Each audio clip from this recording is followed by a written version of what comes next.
Tol, kanina pa ako tawa ng tawa.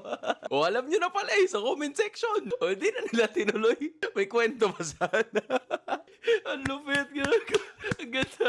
Legit, kanina pa ako tawa ng tawa. Sabi, abangan ko daw yung video. May nakikita ko sa comment section kahit sa mga nakaraang roster reveal, sabi, eto na yun guys, eto na yung lineup. Putek, naka-highlight pa yung video ni Boyet.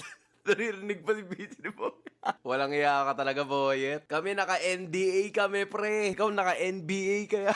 Pero wala. Alam nyo naman na pala So wala na akong kailangan ipaliwanag dito. I mean, meron siguro. Si Cal. Because for the first time in his young career, makakatungtong na siya sa MPL Philippines. Kung maaalala ko, sobrang solid nito dahil nung nangailangan ng gold laner ang Team Liquid, si Teddy yung sumulpot. Nagaling sa Team Liquid Academy. Pag alis ni Teddy ng tilak, si Cal yung nakapwesto. How poetic, nasusunod din siya right away, all so sudden, na maging parte ng isang MPL roster. Wala lang, ang astig lang. Si Luis ay nandito din. Magkakaroon siya ng second chance together with this Smart Omega roster. Alam ko medyo nababad siya ng konti sa MDL. Tapos ngayon babalik siya sa MPL. Nagsimula siya sa MPL na medyo bata-bata pa talaga siya. Wala pa yatang MDL nun. Pero ngayon, with all of his experience, I would say na kailangan niya talaga magamit yun. Both Cal and Luis would need both of their experiences combined. Kasi si James siya si Netsky yung pinalitan nila. Smart Omega, they're hard workers. And my thought is, they're gonna have to work harder again. Kasi maraming mabibigat na pangalan this season 18. So kung sila ang tatanungin, anong identity nila? At kung kayo ang tatanungin, anong tingin nyo sa 8 teams na lumabas na?